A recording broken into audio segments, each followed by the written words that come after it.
विषयाची सुरुवात म्हणून एक सत्य प्रसंग तुमच्या समोर प्रस्तुत करते।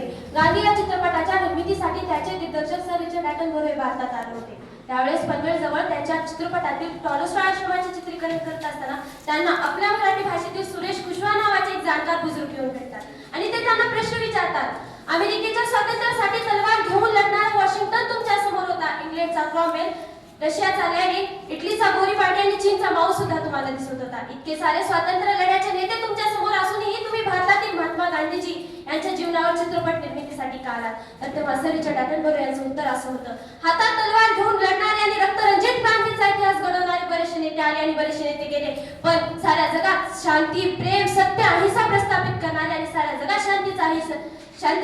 अहिंसेचं शांतीदूत पेरणारे नेते फक्त तुमच्याच देशात जन्माला आले आणि त्यांच्या विचारांची तहान साऱ्या जगाला लागलेली आहे आणि ती तहान भागवण्यासाठी मी भारतात आलेला आहे। अर्थात महाराष्ट्रात परभणी जिल्ह्यात घडलेली घटना गेल्या 20-22 दिवसांमध्ये संपूर्ण महाराष्ट्रभर चर्चित आहे। म्हणजे हिंसक प्रवृत्तीचा वापर करून डॉक्टर बाबासाहेब आंबेडकर यांच्या पुतळ्यासमोरील संविधानाची विडंबना केली गेली। म्हणजे खरंच या जगाला गांधीजींच्या विचारांची तहान लागलेली आहे। यासाठी या विषयाचा लेखाजोखा मांडण्यासाठी आज या प्रगल्भ विचार मंचावर उभी आहे। नमस्कार, मी सांकेतिक कोड क्रमांक 35 आपल्या समोर विषय मांडते, गांधीजींच्या विचारांची प्रासंगिकता।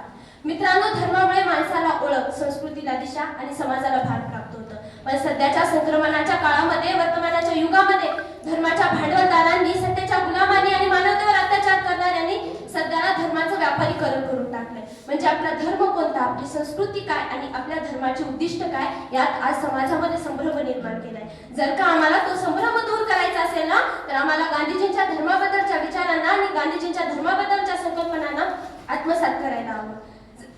नोबेल बेकर सारखा जग प्रसिद्ध विचारवंत सुद्धा म्हणतात की गांधीजी हे 20व्या शतकातील आधुनिक संत होते।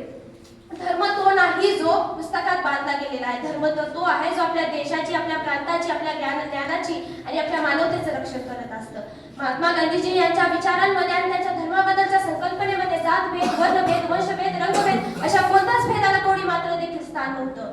तुम्हीच पाहना, मिस्टर लिओनार्ड चर्चिल सारखा जगप्रसिद्ध वजनदार माणसाने इटलीच्या मुसॉलिनीचा पराभव केला, रशियाच्या हिटलरला पराभूत केला, अमेरिकेच्या मदतीने जपानच्या सम्राटाला शरणाभूत आणलं। म्हणजे जगातील 3 मोठमोठ्या माणसांना शरणाभूत करण्याचं आणि निस्तनाभूत करण्याचं काम हे मिस्टर लिओनार्ड चर्चिल सारख्या वजनदार माणसाने केलं। पण भारतातील महात्मा गांधीजी यांना तो नमू शकला नाही, झुकू शकला नाही, मारू शकला नाही, ही ताकद गांधीजींच्या विचारांमध्ये होती। आणि म्हणूनच की काय, सर जग बदललेलं आहे असं आपण किती म्हणलं तरी बदलल्या जगात प्रेमाला नकारणारे आणि द्वेषाला स्वीकारणारे आम्हाला कुठंच बघायला भेटत नाही। जगावर द्वेष करणारी लोक ही जगाकडून प्रेमाचीच अपेक्षा करतात आणि म्हणूनच की काय, गांधीजींच्या निधनानंतर सुद्धा गांधीजींचे विचार प्रत्येकाच्या मनामध्ये जिवंत आहेत आणि म्हणूनच आम्ही गांधीजींना कधीच विसरू शकणार नाही। आणि जागोजागी भारतातील असो किंवा इतर देशातील असो, गांधीजींच्या विचारांना आत्मसात करणारे लोक आम्हाला पाहायला भेटतात आणि त्यामुळे जागी जागी प्रत्येक ठिकाणी आम्हाला नवीन गांधी उत्पन्न होताना दिसू लागलेले आहेत। चार्ली चॅप्लिन असो, अल्बर्ट आइन्स्टाईन असो किंवा स्वातंत्र्य लढ्यातील स्वातंत्र्य सेनानी असो, त्यांनी गांधीजींच्या विचारांना आत्मसात केला आणि त्यांच्या निधनानंतर सुद्धा त्यांच्या विचारांमधून प्रेरणा घेतली।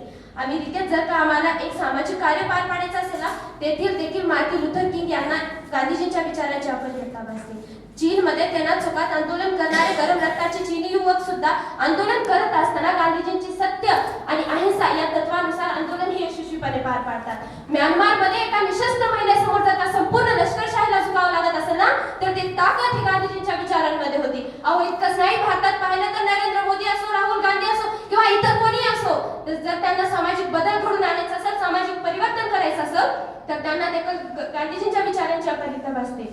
आणि म्हणूनच की काय कवी असं म्हणतात, इकडे गांधी तिकडे गांधी, इकडे गांधी तिकडे गांधी, जिकडे तिकडे गांधीच गांधी, नरेंद्र मोदींच्या भाषणात गांधी, काँग्रेसच्या पोस्टरवर गांधी, चोहीकडे गांधीच गांधी, जगातील परिवर्तनाची लाट म्हणजे गांधी, जिकडे तिकडे गांधीच गांधी। सत्य, अहिंसा, प्रेम, शांती, मानवता, माणुसकी किंवा स्त्री शिक्षण, स्त्री सुरक्षा, शिक्षा, आरोग्य, स्वच्छता अशा सर्व गोष्टीमध्ये गांधीजींचे त्रिकालबाधी सत्य असणारे विचार आणि त्रिकालबाधी सत्य असणारी त्यांची संकल्पना ही जगातील प्रत्येक मान्यवरांना प्रेरणादायी वाटते। त्यांनी लिहिलेले लेख, त्यांनी लिहिलेली पुस्तकं, त्यांनी केलेली आंदोलनं, सत्याग्रह अशा प्रत्येक या गोष्टीमधून आम्ही सर्वजण त्यांच्या विचारांची प्रेरणा घेत असतो। गांधीजींचा एक विचार जे लहान मुलापासून घेऊन ते वयोवृद्ध माणसापर्यंत माहित आहे, तो म्हणजे गांधीजींची 3 माकडांची किंवा त्यांच्या विचारांची संकल्पना। म्हणजे एकाच्या डोळ्यावरती हात आहे, एकाच्या कानावरती हात आहे आणि एकाच्या तोंडावरती हात आहे। म्हणजे चुकीचं ऐकू नका, चुकीचं पाहू नका, चुकीचं बोलू नका। सध्याच्या संक्रमणाच्या काळामध्ये आपण सुद्धा आत्मसात करतोय का हा प्रश्न मला पडायला लागतो.